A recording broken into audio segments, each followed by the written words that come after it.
శివాజీ మహారాజ్ మరణించలేడు. అవును, మీరు విన్నది నిజమే. సింహం గర్జిస్తే సామ్రాజ్యం వణిగింది.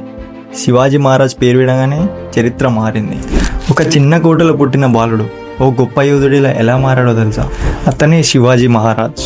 అతని పూర్తి పేరు శ్రీ ఛత్రపతి శివాజీ షాహాజీ భోస్లే మహారాజ్. శివాజీ మహారాజ్ 19 ఫిబ్రవరి 1630లో శివనేరికోటలో జన్మించారు.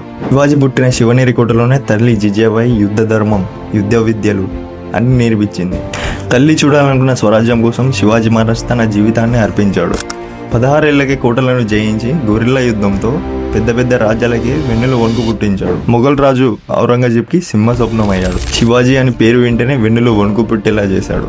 దేశ చరిత్రలోనే మొదటిసారి సముద్రాన్ని వాడుకొని యుద్ధాన్ని గెలిచాడు. సముద్రాన్ని ఆయుధంగా మార్చి ప్రత్యేక న్యాయదళాన్ని నిర్మించాడు. ఇంగ్లీష్లో నావీ అనే పదం నౌవిక దళం నుంచి వచ్చింది. అందుకే ఆయన ఫాదర్ ఆఫ్ ఇండియన్ నేవీ. శత్రువులు శివాజీ మహారాజ్కి చిక్కడం కంటే ఆత్మహత్య మేలని అనుకునేవారు. మరాఠీల విశ్వాసం ప్రకారం తుల్జాపూర్ తుల్జా భవానీ దేవి ఆయనకు భవానీ ఖడ్గం ప్రసాదించారని చెప్తారు. తర్వాత రైగఢ్ ఫోర్ట్ వద్ద రాజ్యాభిషేకం జరిపించి సామ్రాజ్యాన్ని స్థాపించాడు.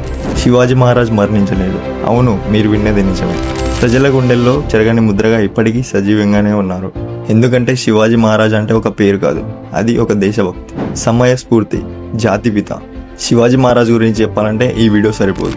శివాజీ మహారాజ్ జయంతి సందర్భంగా అందరికీ హార్దిక శుభాకాంక్షలు.